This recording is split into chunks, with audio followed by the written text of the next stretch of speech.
Hola, bienvenidos al episodio número 21 de la Butaca Clandestina.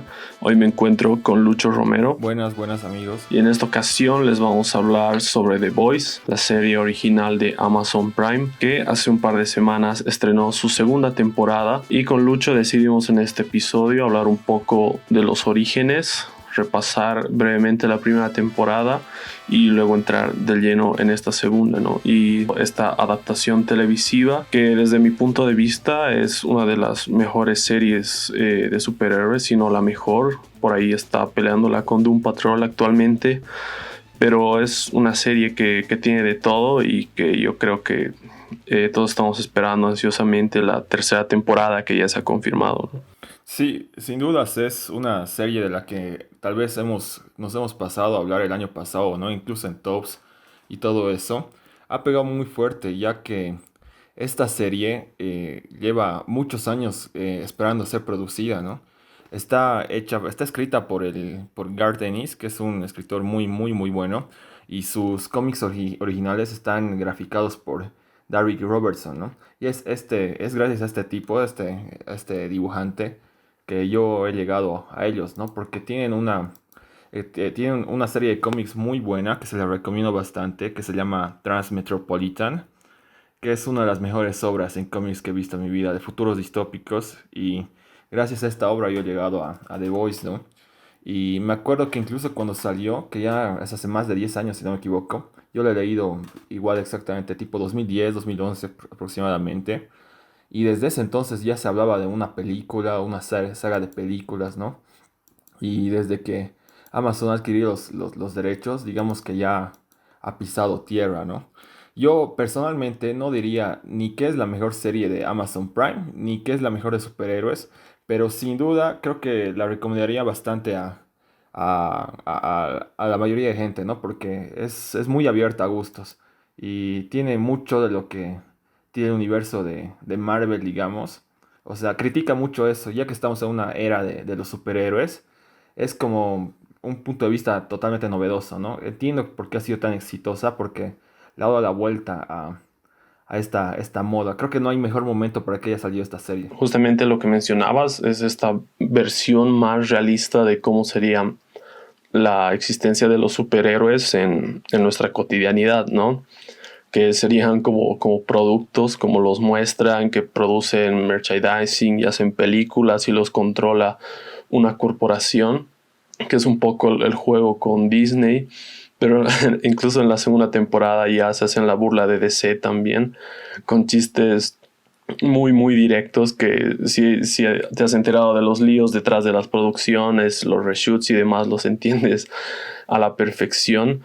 Y también te muestra un lado mucho más oscuro, ¿no? Más brutal, y con personajes que la serie se toma su tiempo para desarrollar muy bien, que el grupo protagónico, ¿no? Que básicamente son personas sin superpoderes, y los siete, que son casi una parodia de la Liga de la Justicia. Exacto.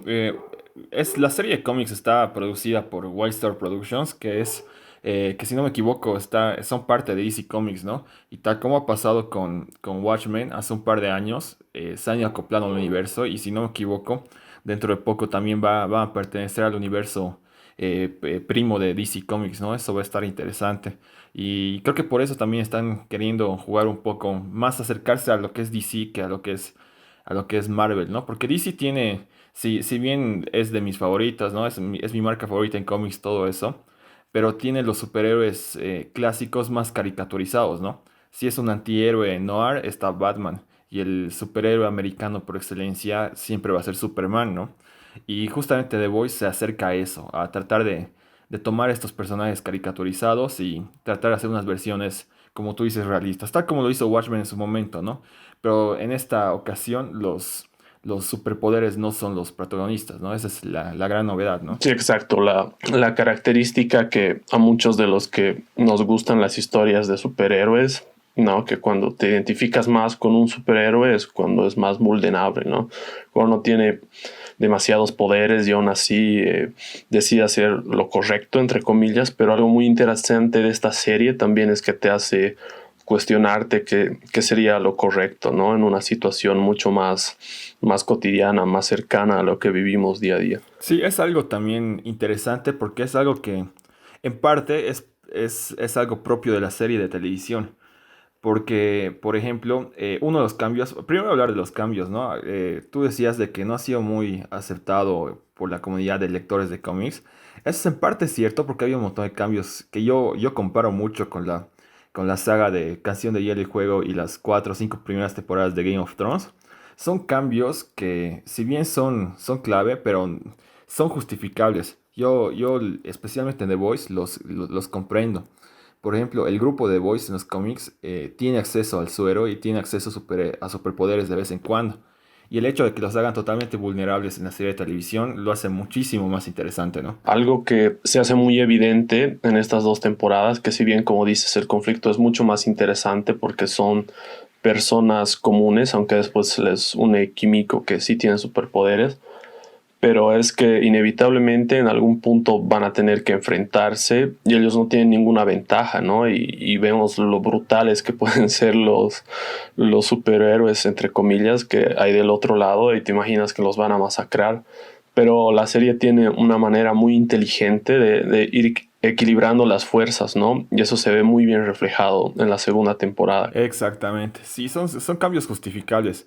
Hay un cambio, digamos, muy fuerte, que quizás sea el spoiler definitivo de la serie que han hecho en la segunda temporada, que no quiero ahondar en eso porque quiero ver cómo lo manejan, pero ese cambio sí, hay un cambio muy pequeño, ¿no? Sobre la cierta identidad de un superhéroe, de que creo que le están cambiando y creo que sí, ese sí va a ser revolucionario, ¿no? En un futuro, sin ahondar en spoilers, creo que hay un cambio muy fuerte que se ve, pero tal como está la serie, yo creía, si es que adaptan los cómics como tal, podrían ser unas buenas 3 temporadas, pero yo creo que están apuntando a mucho más. Y ya está siendo comercial y están sacándola anualmente. Y eso ya dice mucho, ¿no? Le está dando mucho dinero a Amazon y Amazon necesita ahorita más pilares. Sí, justamente para impulsarla comercialmente, como tú dices, es que este año decidieron sacar un capítulo semanal y no estrenar toda la temporada de una como hicieron el año pasado, ¿no? Algo por lo que igual muchos fanáticos renegaron, incluso pusieron malas reseñas en la página solo para mostrar su desacuerdo con esto, que a mí me parece que es un poco exagerado, pero sí, han bombardeado mucho más con publicidad en las redes y demás. Yo creo que les ha dado resultado, ¿no? Y me alegra, porque el año pasado esta serie tenía muy poca visibilidad, algo como lo que veo ahora con Doom Patrol, que espero que algún día tenga este revuelo, pero este tipo de series realmente vale la pena que las vean muchas personas, ¿no? Sobre todo las personas que disfrutan este tipo de historias y justamente por la visión revolucionaria que tiene de este universo de los superhéroes, ¿no? Sí, esas quejas sobre todo han sido, o sea, yo también admito que es un poco tonto quejarse de que hay un capítulo semanal, pero también comprendo de que, ponte, hay gente que paga Disney Plus y paga Netflix y solo quiere pagar The Voice, Amazon por The Voice, ¿no? Me ha pasado que yo he pagado Amazon Prime un día antes de que salga, se estrene la temporada. Y si te pones a quejar, la temporada ha durado un mes y una semana más. Y para ver el final tendrías que pagar el siguiente mes más, ¿no? Ha sido una estrategia tal vez un poco sucia, pero yo creo que se justifica. O sea, hay culpa de los dos lados, ¿no? Porque la gente que piensa que The Voice es la única serie de Amazon están totalmente equivocados. Yo creo que incluso estará en el top 5 de Voice, pero yo creo que hay series muy, muy buenas y muy pasadas desapercibidas en Amazon, ¿no? Fleabag. Claro, está Fleabag, está Transparent, que recién le he hecho una reseña. Hay muchas joyas muy escondidas que como no están muy cubiertas por los medios o no tienen ese respaldo que tiene Netflix con tantas, pero tantas revistas compradas, eh, creo que necesitan más foco, ¿no? Y Amazon es una plataforma, es que tiene, de hecho, lo peor que tiene Amazon es su método de búsqueda. Es muy, muy errático, ¿no? En Netflix puedes buscar los géneros, puedes buscar autores, todo eso, que si bien lo puede hacer en Amazon, se tiene que equivocar demasiado. Pero sí, hablando de eso, ha causado mucho revuelo, ¿no? Por lo fuerte las imágenes tan fuertes que hay en la serie, ¿no? Pero si les provoca tal vez un incentivo para leer los cómics, no es ni la mitad de fuertes de lo que son en los cómics realmente. Sí, eso es algo que he leído en muchos comentarios, ¿no? De gente que se escandaliza y los que han leído los cómics les dicen que eso no es nada. Que a mí la verdad me ha despertado mucha curiosidad de leer los cómics, sobre todo porque algo que se ha criticado de la segunda temporada era el cambio de sexo de un personaje, pero a mí me ha encantado este personaje, ¿no? Bueno, encantado en el sentido de que te lo crees por completo. Sí, lo que hace los cómics principalmente es criticar sobre lo que son tus ídolos, tus héroes, ya que los idolatras, pero no los conoces, no conoces su vida personal y nunca sabes quiénes son, ¿no? Y se enfoca especialmente en eso. Lo que hace la serie, especialmente en esta segunda temporada, es criticar más que todo, darle un discurso más social, ¿no? Han introducido este personaje, este gran villano en esta segunda temporada que es Stormfront y le han hecho pero grandes cambios. De entrada le han cambiado de sexo, han hecho que sea una mujer y la han involucrado desde las redes sociales como una influencer. Estos pequeños detalles, ¿no? Que ya critican mucho más, una crítica mucho más extensa a lo que son los cómics. Eso me pareció muy acertado. Ya pasando a hablar de los personajes. Lo de los personajes es otra cosa que ha causado mucho revuelo, porque a la hora de compararlo con los cómics, una vez más, hay demasiados cambios, ¿no? Partamos por Hughie, que bien, si bien es muy, muy empático a la audiencia, ¿no? Es muy identificable. Tiene su contraparte en los cómics que yo diría que es mucho más amigable, ¿no? En los cómics está su figura, su rostro es totalmente distinto. Es un chango totalmente flaco, es más, un cacho más viejo. Yo creo que llega ya a sus 40 y está basado en Simon Pegg, ¿no? Curiosamente, Simon Pegg hace el padre de Hughie en la primera temporada. Es un detalle un guiño hacia los fanáticos de los cómics, ¿no? De que Simon Pegg aparezca en la serie.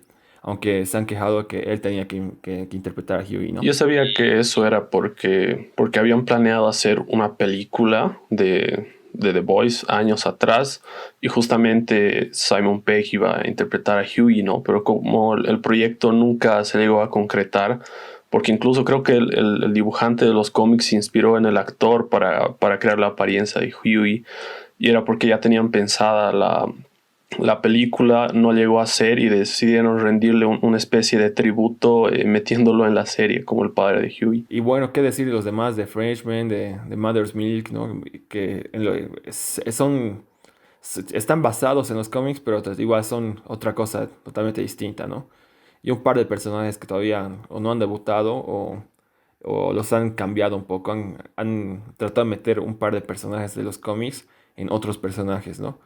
Son igual cambios que para una adaptación me parecen muy coherentes, ¿no? Pero el más grande es evidentemente de Butcher, ¿no? De Billy Butcher. Es el que más se acerca, digamos, a su contraparte en los cómics, pero siguen teniendo cada uno su algo, ¿no? En la serie está interpretado por, ¿cómo se llama este actor? Carl Urban. Karl Urban, ¿no? Que es un actor británico muy bueno, muy reconocido los últimos años por películas como Thor, digamos, que definitivamente está haciendo su rol definitivo, ¿no? O sea, a partir de ahora lo van a reconocer por este rol y por sus frases, ¿no?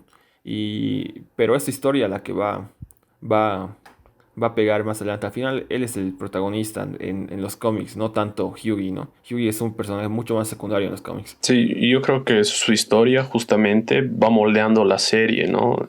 Si bien al principio quizás te introducen a Hughie como el protagonista, yo creo que la historia de Butcher es la que le da principio y le va a dar fin también a la serie. Sí, y además creo que podemos ya incluir a Starlight entre los protas, ¿no? Y es uno de los mejores cambios. Ahí es algo que tengo que aplaudir. El cambio que le han hecho para la serie es mucho más, le hacen un personaje muchísimo más interesante. Para mencionar algunos detalles, por ejemplo, en los cómics es una persona mucho más sumisa, mucho más, sufre mucho más, es la verdad también. O sea, tiene mucho más desarrollo en los cómics, pero es porque los cómics son muchísimo más largos, ¿no? Pero en la serie le hace un personaje más sólido, ¿no? Mucho más seguro y mucho más empático para las audiencias, ¿no? Sí, quizás sea el único personaje con superpoderes que realmente llegas a, no sé, a querer, aparte de Kimiko, ¿no? Porque después a todos los que tenemos del otro lado están tan bien actuados que realmente llegas a odiarlos, a despreciarlos, ¿no? Homelander yo creo que se ha convertido en uno de los villanos más detestables de la televisión. Yo creo que a la altura de Skyler o de Jeffrey de Game of Thrones.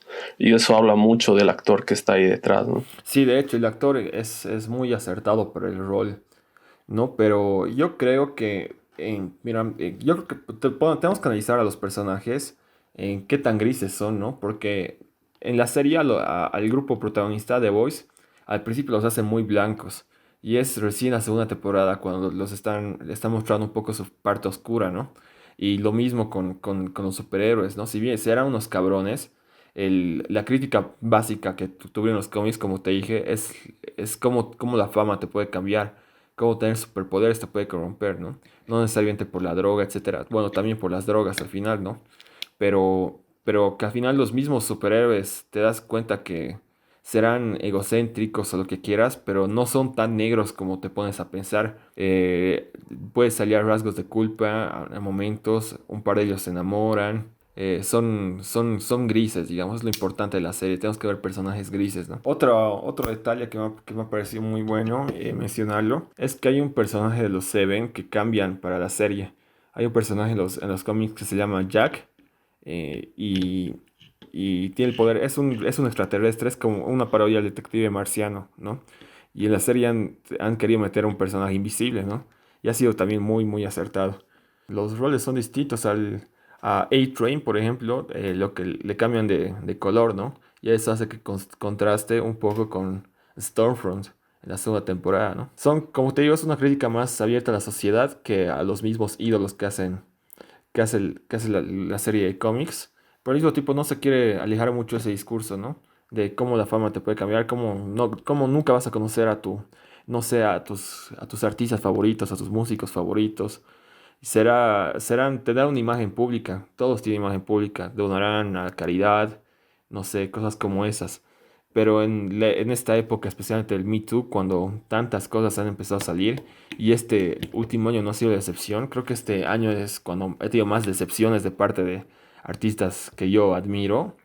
En verdad es cuando todo eso sale a la luz, ¿no? ¿Qué es lo que puede causar? Creo que, como te digo, el tiempo para que salga esta serie es ideal. Y las decisiones que están tomando los guionistas son muy astutas, pero yo también cuidaría un poco por no alejarme de la historia central, ¿no? Porque si no va a pasar lo que pasó con Game of Thrones, ¿no? Como les han dado piedrita libre para que se inventen muchas cosas del final, sin George R. Martin. Las últimas dos temporadas han sido un caos. Sí, definitivamente. Algo que mencionas que es muy cierto es que han dado mucha rienda a esta crítica social, muy inteligente además, ¿no? Todos los momentos en los que hay cierta crítica te los introducen con un humor que realmente te partes de risa y después de reírte te pones a pensar de lo que te acaban de decir. Y yo la verdad, como desconozco los cómics, no sé qué tanto se han alejado, pero por lo que mencionas, por ahora ese alejamiento no le está haciendo daño a la serie.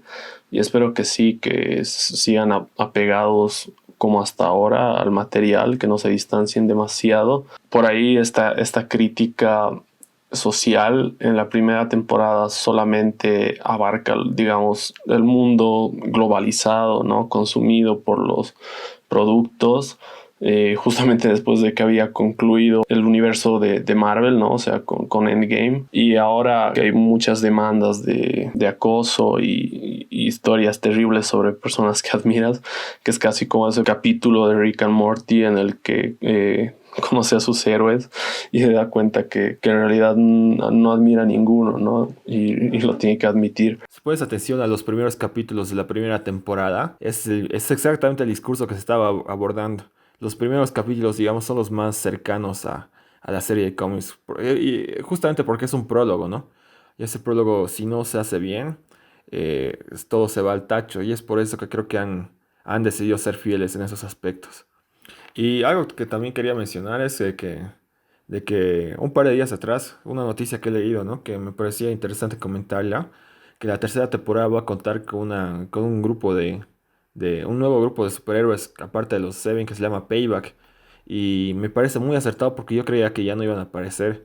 Payback en los cómics, para darles un poco de trasfondo, es un grupo previo a los Seven, de parte de la corporación de Vox, y estaban liderados justamente por Stormfront, ¿no?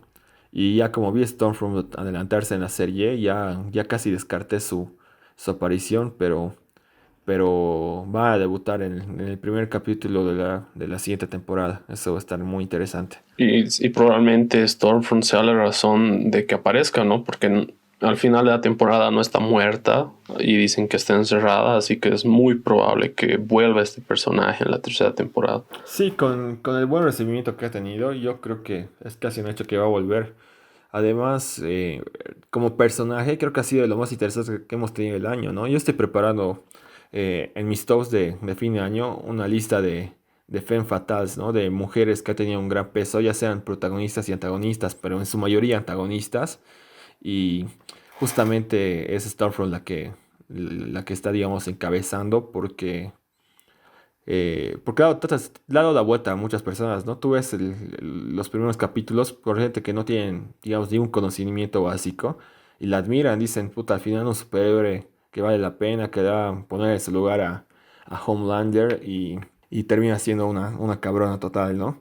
Y también juega un poco con cómo atacan a las feministas con el apodo de feminazi, ¿no? Ella es una feminazi total, ya no se puede, no debe de perderse, ¿no? Sí, justamente eso que dices me ha pasado. Yo que no he leído los cómics y no tenía idea de quién era este personaje, he pasado de querer este personaje a odiarlo, ¿no? Y eso también habla de la actriz y de lo bien escrito que está el personaje. Y creo que algo muy interesante, y hablando de la segunda temporada, también es que les han dado mucho más profundidad a personajes que en la primera quizás no tanto, ¿no? Como Mother's Milk, que en esta temporada descubrimos que sí tiene algo personal contra Bolt y que es que ellos han matado a su padre, ¿no? Que justamente está investigando irregularidades de Bolt. Y bueno, de Bond no hemos hablado mucho y me parece que es importante hablar porque en esta segunda temporada tiene mucho más protagonismo el personaje de Giancarlo Esposito, ¿no? Gus Fring. Y me parece que es un personaje muy inteligente, ¿no? Muy apegado a lo que suele ser Giancarlo Esposito, personajes estratégicos, despiadados.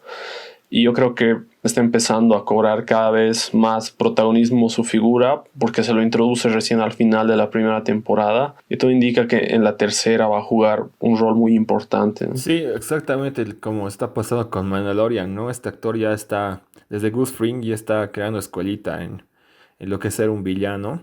Y lo bueno es que no es un typecasting normal, ¿no? Porque no es siempre el mismo tipo de villano. Sí es medio pasivo-agresivo casi en sus interpretaciones, pero cada personaje suyo tiene sus particularidades, ¿no?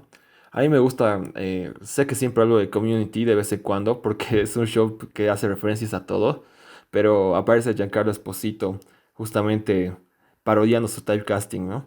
Y me parece espectacular mencionarlo, ¿no? Pero así, aquí en esta serie va a tener un rol. No lo he visto tan antagónico como creo que va a ser en un futuro, pero, pero sí, definitivamente, incluso Bob tiene más, ¿cómo decirte? Más peso en la serie, más de lo que esperaba que iba a tener, ¿no? Y, a través de la figura de Giancarlo Esposito, porque Mr. Edgar pasa a ser no tan visible, digamos, en los cómics.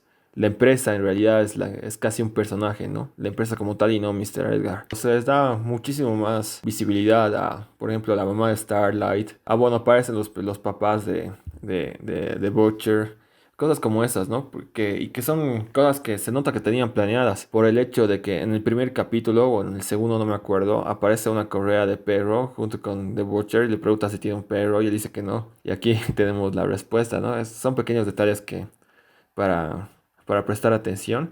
Pero justamente como ya hicieron el prólogo en la primera temporada, ya conocemos a los personajes, ahora toca mostrar su pasado, ¿no? Y ya me esperaba que haya mucho flashback en esta temporada. Y no me extraña de que la siguiente temporada los flashbacks vayan a ser de parte de los superhéroes ya también. Creo que es muy acertado lo que hacen con estos detalles como tú mencionas, ¿no? Que te muestren a los padres, que te hablen del pasado de Mother's Milk. También Kimiko con la pequeña historia con su hermano, ¿no? Que termina muriendo de una manera brutal y ya le dan como que una razón más para enfrentarse a Bob y a los siete. Exacto, y además algo que me gusta de esta nueva temporada es de que, ponte la primera temporada, los ojos protagonistas son del grupo básico, ¿no? Y seguimos sus tramas.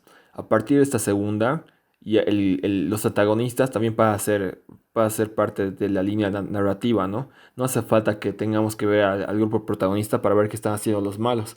Ya seguimos una trama con Homelander, con su hijo, esos pequeños detalles, ¿no? Ya seguimos a A-Train, ya seguimos a The Deep con su culto religioso. Y ya lo seguimos en sus propias tramas, ¿no? Porque a ellos se los veía directamente como un punto antagonista. Y si no veíamos a los protagonistas en la misma escena, no los veíamos a ellos. Ahora ya los podemos seguir, ya los podemos ver redimidos en ciertos aspectos. Como ya te dije, para mí es muy importante que no sean personajes bidimensionales. Y, pero aún se tiene que trabajar un poco en eso, ¿no? Causa en los cómics tampoco justifico, porque en los cómics también son bidimensionales a ratos. Los malos son muy malos, son muy cabrones y son mucho más depravados de lo que te podrías imaginar, mucho más que en la serie, ¿no? Pero se justifica con la misma droga, como te dije, del poder, todo eso, y para que tengan importancia, para que sean interesantes, como ha sido el caso de The Deep, es justamente darles un tipo de redención a través de otras dimensiones, ¿no? Porque el tema de The Deep, por ejemplo, que ha sido tan entonado, tan afinado con lo que es la tendencia del Me Too, ¿qué tanto tiene que hacer una figura para que la perdones o merece que les perdones, hagan lo que hagan o directamente jamás, ¿no? O sea, evidentemente no se pueden olvidar los pecados, pero, pero perdonar es una pregunta que muchos se lo hacen, ¿no? Y es especialmente el tópico principal de los movimientos feministas, de los más pasivos hasta los más radicales, ¿no? El acoso que se lo toma tan a ligera, ¿no? Y justamente esta persona, yo creo que, mira, de entrada le están dando muchísimo más foco que en la serie por estos pequeños detalles, ¿no? Por estos pequeños aspectos que son vitales para criticar en la sociedad. Y ahora con el movimiento de Black Lives Matter, con el tema de Stormfront, ¿no? Otra vez han tocado un nervio sensible y otra vez tienen que ser criticados. Como la mayoría de las series de este año, el tema racial ya es casi un requisito, ¿no? Incluso para los Oscar desde el 2025 va a ser un requisito. Usualmente en las películas y en las series, en las historias de ficción, cuando se le trata de dar la redención a un personaje que ha cometido algún crimen, incluso asesinato, logras verlo al final, ¿no? Pero a Deep no le van a dar el perdón, me parece. Y es el personaje más, creo, más desgraciado que he visto en los últimos años. Pero eso también te hace que te intereses por él, ¿no? Por todas esas, todo lo que tiene que atravesar. En esta segunda temporada parece que va a tener lo que quiere, ¿no? Que va a volver a los siete y finalmente no lo consigue, ¿no? Y ahí saca a relucir su verdadera cara, ¿no? Un tipo prepotente, inmaduro y termina otra vez en nada, ¿no? Vuelve a cero y yo quiero ver qué van a hacer con él en la tercera temporada y me parece muy interesante de ver. Sí, a mí me parece interesante su arco porque en ningún momento se lo da redención, en ningún momento se lo excusa, ¿no? Y él en ningún momento siente un remordimiento real. Cuando en verdad empatizas con él es cuando ves amor por los animales, por los peces, por todo eso, ¿no? Ahí ya, digamos, tienes cierta empatía. Pero en general es un tipo súper egocéntrico que solo le interesa volver a su grupo y volver a ser famoso y no le importa meterse en grupos religiosos, en súper radicales y eso también es muy crítico con la fama, ¿no? Porque muchas personas que se involucran en cosas como drogas o violencia intentan limpiar su imagen metiéndose a grupos religiosos, evidentemente, y no lo hacen en ningún momento por convicción real. Y son detalles, ¿no? Son muy humanos en sus errores, ¿no? Pero también hay pequeñas cosas que de cierta manera los hacen redimir. A-Train es otro sujeto de estudio muy complejo, que de entrada es el primer superhéroe que ha aparecido en la serie, ¿no? Y su desarrollo está yendo muy bien. Ha crecido también muchísimo mejor que en la serie de cómics. Sí, esos son personajes muy humanos, incluso los que tienen superpoderes, ¿no? Creo que eso hace que nos interesen tanto y que algo que me gusta mucho es que nunca dan por cerrado las motivaciones de los personajes. No importa de qué personaje te estén hablando, sea súper protagónico o sea secundario en su grupo, la historia siempre busca la forma de que conozcas un poco más de ese personaje y te intereses más por lo que le va a pasar. Sí, el personaje, pero que yo creo que incluso yo lo veo más antagónico que Stormfront y que el mismo Homelander, es la publicista, que nos estamos olvidando mencionar. Este personaje que representa tanto, ¿no? Cómo fabrican los crímenes para que vayan los superhéroes, todos, para que muestre que todo es un pantallazo, todo es una imagen, ¿no? Y aquí está lo más cercano a los cómics, ¿no? Que es la crítica a las apariencias y cómo la publicidad puede maquillarlo todo, ¿no? Y este personaje para mí es espectacular, porque si hay un personaje que sea, que aparte de ser totalmente gris, porque muestra nervios, muestra miedo, pero también es un personaje súper cruel, que también lo hace todo por, por dinero, y tiene muchas cosas en sus manos, ¿no? Pero no podemos decir que todo lo que tiene a cambio no está justificado, porque su trabajo es bastante jodido. Por más de que sea un trabajo muy sucio, es un trabajo bastante jodido, ¿no? También siento mucha empatía como comunicador, que es una gran parte de lo que es el management, lo que es ser un publicista, lo que sea, a cualquier trabajo que tenga que ver con medios, es el manejo de riesgos, ¿no? ¿Qué hacer en situaciones de riesgo? ¿Qué hacer cuando pasa lo que ha pasado en la serie? Justamente cuando no sé, incluso se puede ver con la política, cuando un político, un presidente, dice algo que no debería haber dicho y cómo se maneja. Algo que también lo hace muy bien y me hace mucho recuerdo y con paralelismo con House of Cards, ¿no? Que irónicamente está traducido al mundo real por Kevin Spacey. Pero son detalles muy bien hechos, muy acertados con la vida real. Creo que por eso me gusta mucho ese personaje, porque son personajes que sí te los puedes topar. Mira, los publicistas, los agentes, tendrán una sangre fría muy fuerte, ¿no? O aparentarán muchas cosas, pero lo que tienen en su espalda también es mucho más grande, ¿no? Y es su trabajo y tienen que hacerlo, no pueden arriesgarse.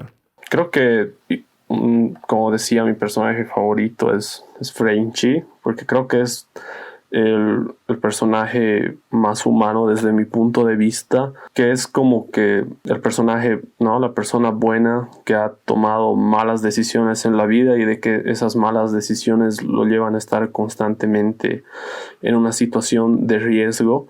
Y lo que me gusta mucho de este personaje es que te lo introducen en la primera temporada como el gángster, ¿no? El típico busca problemas, que es constantemente impulsivo y que al final muere rápido, pero poco a poco la serie te va develando su lado más humano, ¿no? Y para mí es el personaje más humano que hay en esta serie, el que representa lo correcto, digamos, y que justamente por esa razón yo temo por su vida, porque pareciera que en algún momento lo van a matar, ¿no? Claro, mira, yo lo veo más una opción humorística de la serie, ¿no?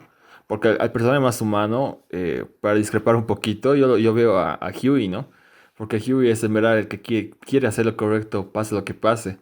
Y a Freshman, a Frenchie, se le da un pasado muy jodido en esta segunda temporada, que por querer, bueno, ya spoiler de nuevo, por querer ayudar a su cuate que tuvo una sobredosis, fue una misión y muchas personas murieron quemadas, ¿no? Son cosas como esas que como te digo, es lo que yo quería que les den un punto negro a los personajes blancos.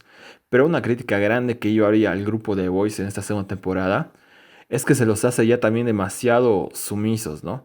Fuera de Butcher, se los...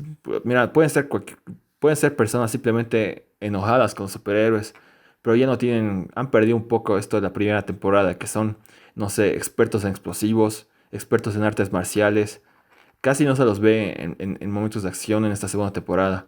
Se le da mucho tiempo, sí, a su pasado, pero estos momentos de por qué estos son los protagonistas, por qué tenemos que verlos a ellos, no hay, ¿no?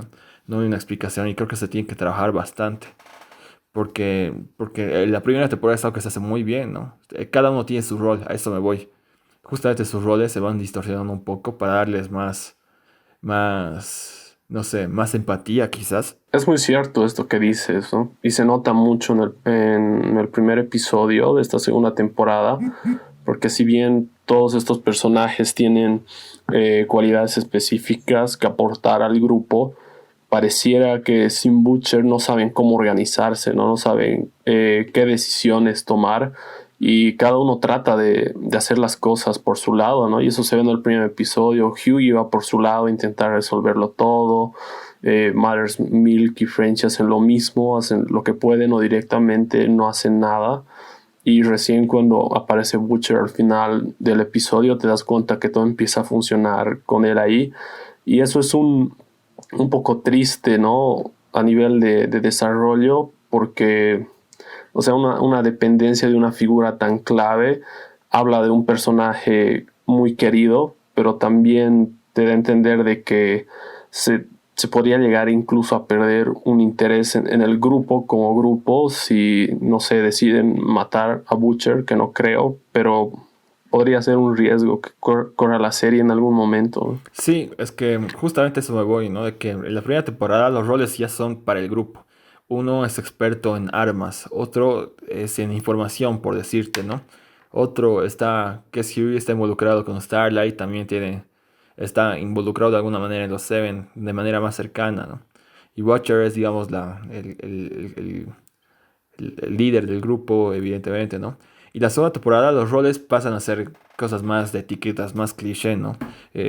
Aquí Frenchy es el esquite humorístico y es el interés amoroso se me dio el nombre, pero con los cómics es de female, ¿no?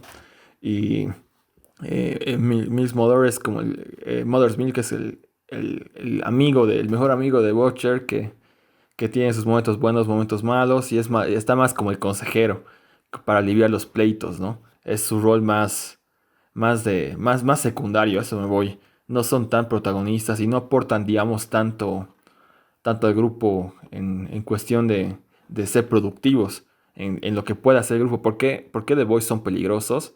¿Por qué en verdad son una amenaza para los superhéroes? Eso es lo que me falta ver. Se los ve ya demasiado en segundo plano y cualquier ataque que haya hacia los Seven en esta segunda temporada pasa a ser o casualidad o suerte o gracias a Starlight y a Huey. Sí, yo era justamente lo que te mencionaba, ¿no? Al principio del podcast, de que sabes que en algún momento inevitablemente se van a tener que ver las caras otra vez y después de haber profundizado tanto en su lado humano y vulnerable, no los ves como una verdadera amenaza, ¿no? A nivel, si tú lo ves desde no sé, un pensamiento mucho más lógico, no pueden enfrentarse cara a cara a los superhéroes, ¿no? A no ser que le den este giro que tú mencionas, que en los cómics sí tienen acceso al compuesto B, pero también le quitaría ciertas cosas interesantes que ha manejado hasta ahora la serie, ¿no? Entonces es interesante pensar en cómo van a manejar esto hacia el futuro para que los encuentros finales de cada temporada ya no se resuelvan, digamos, con giros, ¿no? En los episodios anteriores al final o cosas parecidas como las que hemos visto ahora. Sí, como te digo, eso y algo es comprensible por qué no lo han hecho, pero tienen que hacerlo ya obligadamente en la tercera temporada y ya se involucrarse más en los Seven de una vez por todas, ¿no? Ya hemos visto al farolero en la segunda temporada, que me parece espectacular que lo haya introducido al fin. porque sí es una pieza vital, ¿no? Para cómo empieza la historia, ¿no? Para darle un gasolinazo a la historia. Una vez que él deja los Seven es cuando entra Starlight, ¿no? Y como vemos una cara más personal a Maeve, ¿no? Que también es un personaje 100% gris, que ha cometido muchos errores, pero ya se la ve mucho más blanca en esta segunda temporada, especialmente del final, ¿no? Que al final es la salvación y al final, irónicamente, la odias tanto en la primera temporada para que la segunda, en verdad, sea quizás la más querida y ya empiece con una fanaticada nueva para la tercera, ¿no? Tenemos que ver más flashbacks de todo eso. Se tiene que desarrollar sí o sí, ¿no? Sí, yo creo que esta temporada ha disparado no solo la popularidad de la serie, sino que le ha hecho crecer a nivel de personajes, ¿no? Y a nivel de desarrollo de historia mucho más también. Se me haría difícil sacar una conclusión de cuál de las dos me parece mejor, porque las dos temporadas me han encantado de principio a fin. No creo que haya un solo episodio de relleno y es algo que aplaudo, ¿no? Que se hagan temporadas más cortas, pero que no les sobre ni le falte nada. Así por mi parte, yo discrepo un poco. Yo creo que la primera temporada es muchísimo más superior y la segunda, lo mejor que tiene, digamos, que es su final. Su final me encantó bastante, su último capítulo. Creo que ha flojeado un poquito esos demás capítulos, pero no al nivel de ser mediocre, ¿no? Creo que han bajado un poco el combustible ya que tenían el push. Pero sí hay pequeños detalles. Igual hablando de los superhéroes, que quizás la incógnita más grande es Black Noir, que aunque no lo crean va a ser una pieza vital para lo que va a haber en el futuro de la serie. Su identidad, lo que hay debajo de esa máscara, ¿no? Es esencial, ¿no? Y en estas dos temporadas, si juntamos todas sus apariciones, no deben ser más de 5 minutos. Eso es un poco molesto. En esta temporada se lo ha visto un poco más de cerca como una pieza de ajedrez de Vogue, ¿no? Pero es un personaje que también yo creo que deberían aprovechar mucho más. Porque muchos hacen el paralelismo con Batman, por ejemplo. Y lo ven también como un desquite humorístico de parte de los Seven. Porque si lo vemos como un psicópata total, hace falta verlo muchísimo más. Muchísimo más. En verdad necesita tener muchas más apariciones. Creo que se lo ha... Por querer hacerlo misterioso, se han olvidado de piezas fundamentales. Y en esa segunda temporada igual es un pequeño detalle en su personaje que me ha preocupado un poco con el rumbo que va a tomar la serie. Creo que él es una pista de que tal vez no veamos el mismo final o el mismo desarrollo que en los cómics, ¿no? Y se vaya a adoptar otro camino. Y sí, como dices, se le ha dado un rol casi paródico, ¿no? Por ser misterioso. En la primera temporada lo ves muy pocas veces sin decir nada y al final de la temporada lo ves tocando el piano, ¿no? En esta segunda temporada ya ves como que una faceta mucho más temible, ¿no? Más despiadada, pero igual terminan neutralizándolo con una alergia. Entonces yo creo que sí, hasta ahora su participación en la serie ha sido muy paródica, pero no me ha molestado tanto, ¿no? Quizás porque yo no he leído los cómics. Sí, o sea, para que veas, y esto no es spoiler, porque voy a hablar de lo que ha sucedido hasta este punto en los cómics igualmente. En los cómics hasta este punto se lo ve como un ser mucho más depravado, casi más depravado que el mismo Homelander. O sea, evidentemente no habla, no tiene gestos, y eso lo hace incluso terrorífico, ¿no? Pero su depravación, su psicopatía es bastante jodida y es algo que no sé por qué no lo están abordando, ¿no? Deberían darle más foco. Y bueno, este fue nuestro podcast acerca de The Boys. Gracias por escucharnos. Yo soy Fabio.